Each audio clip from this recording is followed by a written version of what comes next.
The story of François Pinault, French businessman and billionaire François Pinault, belongs to the club of the world's top 30 fortunes. He is the founder of Kering, a French group specializing in luxury goods and fashion accessories. He is also the owner of French soccer club, Stade Rennais FC. He built his fortune from an early age, starting with a family business that he gradually transformed as opportunities arose and the world changed. Today, he is counted among the richest people in France. How did he do it?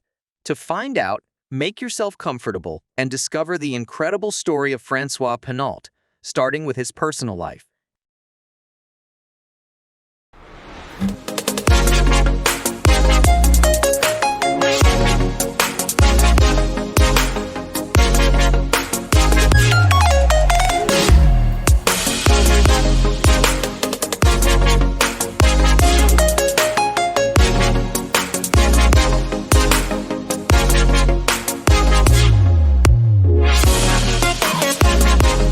The life of François Pinault. François Pinault was born in a rural commune in southeastern France in 1936. He was the son of François Pinault, a timber merchant, and Eugénie Gabillard. He grew up in a family environment where Welsh was spoken, and his mother and grandmother ensured the transmission of a strong Catholic faith. In 1947, he began his studies at the Lycée Saint-Martin in Rennes, but soon abandoned them at the age of 16 to join his father in the family sawmill.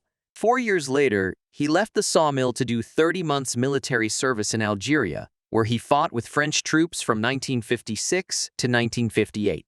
On his return from Algeria, he returned to the family business, which he eventually sold in 1959, following his father's death. Baptiste Gauthier, father of Louisette Gauthier, hired him as farm manager in the Gauthier Frères Company and married him in 1960. This union produced 2 sons and a daughter, including François Henri Pinault, current director of Kering Holding, Dominique Pinault, a lawyer by profession, and Laurence Pinault. He divorced Louisette in 1967 and married Marivonne Campbell, who introduced him to the art world. Now that we know more about François Pinault's family life, let's find out more about his career. Professional career and development of François Pinault's wealth. François Pinault's professional career began in earnest when, in 1959, he was appointed operations manager in his father-in-law's company, which specialized in timber harvesting.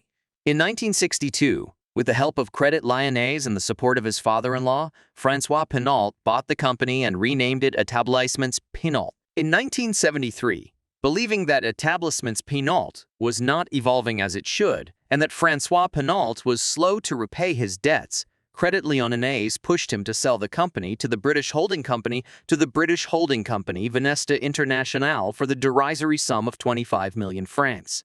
He invested 300,000 francs of this money in placing sugar on the Bourse du Commerce. A year later, in 1974, the price of sugar on the stock exchange exploded. François sold his investment for the exceptional sum of 100 million francs.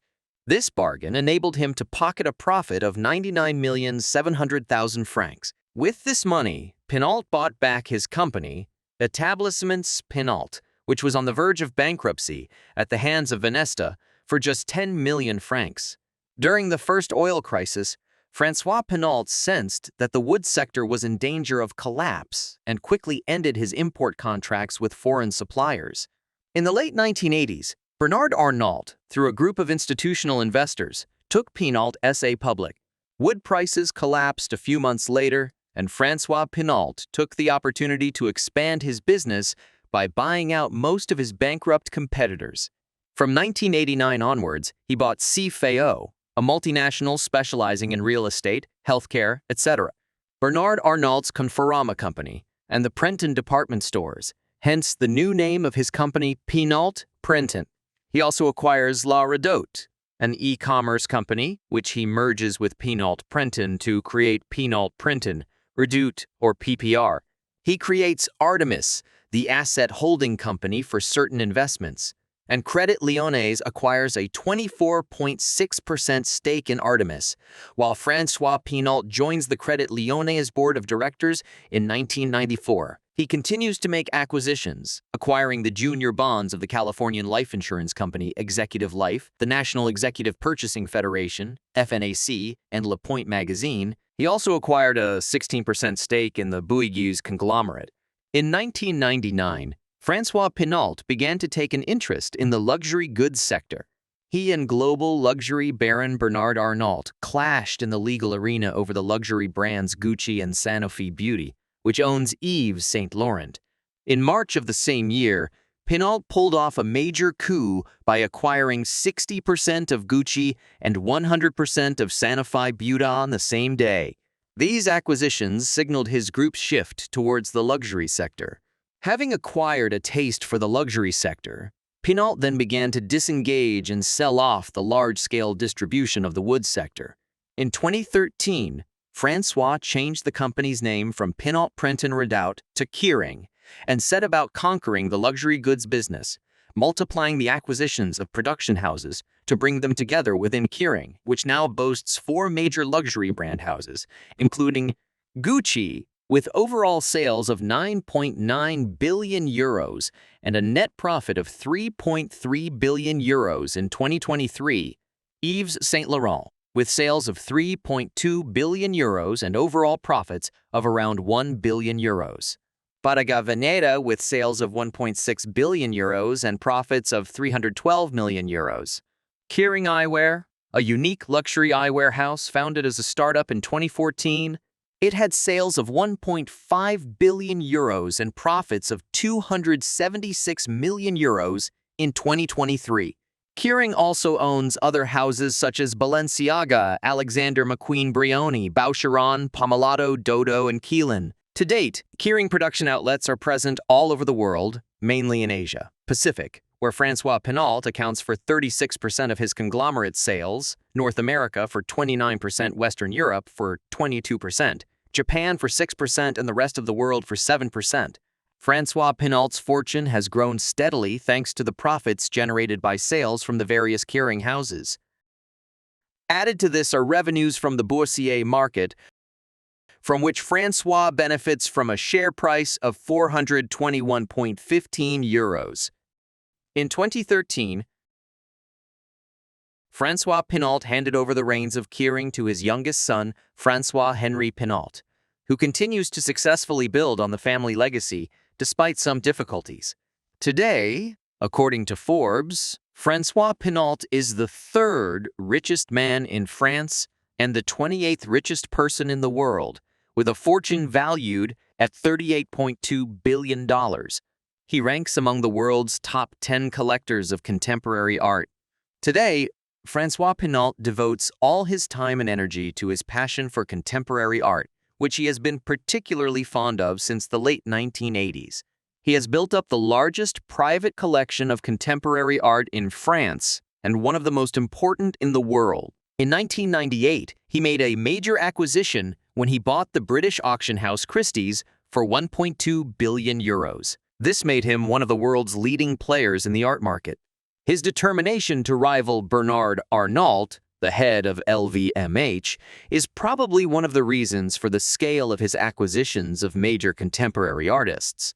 In 2005, François Pinault bought Palazzo Grassi, designed a 225-seat auditorium, and inaugurated it in 2006 with the very first exhibition from his collection, entitled, "Where Are We Going?"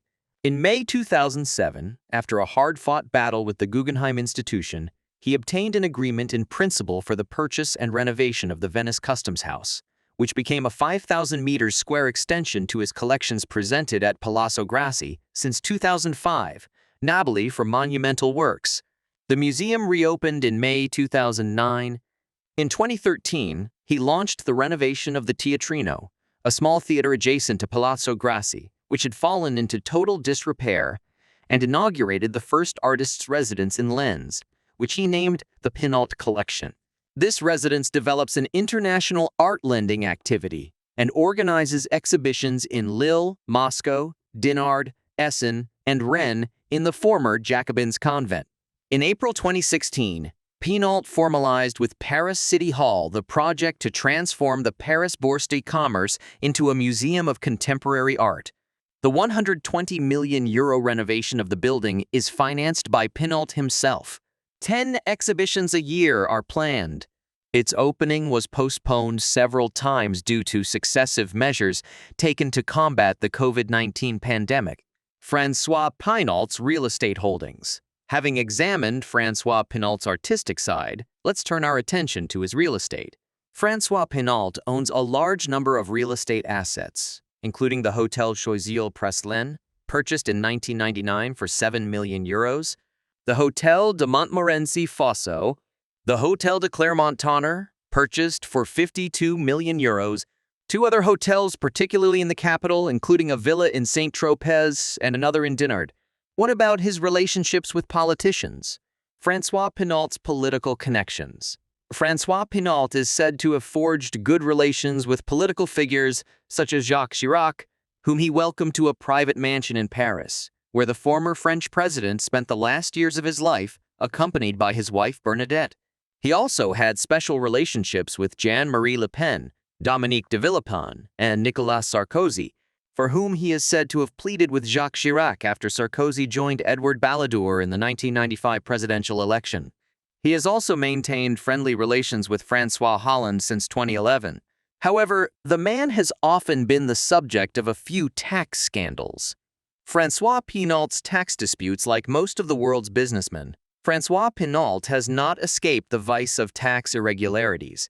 In 1981, for example, the Commission des Infractions Fiscales uncovered numerous payments made by François Pinault into offshore accounts in tax havens.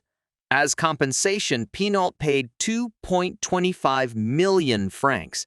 In addition, between 1980 and 1992, François Pinault set up a system of double invoicing with the Manhattan-based offshore company Pan Atlantic and the London-based Cebex, which fed a Swiss account, enabling him to evade tax inspections. In 1997, he also took out a 140 million francs loan to acquire new shares in his own companies, in order to avoid paying the solidarity tax on wealth. In 2001, as part of the executive life affair, documents dating back to 1994 surfaced identifying him as the owner of Forest Product International, a company incorporated under Dutch law which has anonymously held a third of financier Pinault since 1976. He settles the dispute with Finance Minister Laurent Fabius by paying nearly €450 million to the French tax authorities. François Pinault has also often been the subject of several legal disputes. François Pinault's legal disputes. In addition to his dealings with the French tax authorities, François Pinault has also been involved in disputes with the French justice system. In the 1970s, the French Federation of Wood Importers filed a complaint against him for marketing 60 times 170 centimeter boards sold under a 65 times 180 centimeter label. François Pinault had to pay an undisclosed fine to get out of this affair.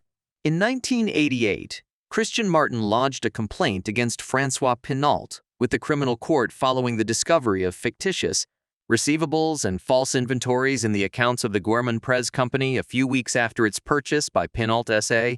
To get off the hook, François Pinault paid a settlement of 700,000 francs. 10 years later, the same accounting irregularities emerged when François Pinault sold Lafa Ranger to Bernard Rock and Claude Kaplan, costing him 220 million francs in compensation. In 1992, the sale of Iseroy to the German Glunz Group also gave rise to a dispute. This dispute, arbitrated secretly by a Swiss court, resulted in a further compensation payment of 71 million francs. Between 1997 and 2001, the Californian courts investigated the structure put in place for the acquisition of Executive Life Insurance Company, pointing out that American law prohibits a bank from holding more than a 25% stake in an insurance company, and suspecting François Pinault of acting as a front for Credit Lyonnais. In 2004, Artemis was fined $110 million, but François Pinault was exonerated. In spite of all this, François Pinault has received a number of honors, including Breton of the Year 2006 by Armour magazine, Grand Officer of the Legion of Honor since December 30, 2019.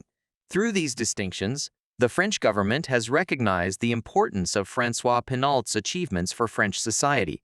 François Pinault's life and the evolution of his fortune are presented here. His story is one that should inspire younger generations entering the world of business. His ability to successfully transform and develop a company bought from his father-in-law is to be highly commended. He is one of the few entrepreneurs to have achieved this feat, as many other entrepreneurs have bought or inherited family businesses but have been unable to manage them and have instead driven them into bankruptcy. François Pinault has handed over the fruits of his hard work to his eldest son, Henri Pinault. Will the latter really be able to follow in his father's footsteps, keeping the company growing steadily and among the best in the world? Will he be able to preserve and pass on this family heritage to future generations? Only time will tell. If you liked the video, please subscribe, like and share it, and don't forget to click on the notification bell so you don't miss our next video. See you soon on Mazel Media, information at the heart of the world.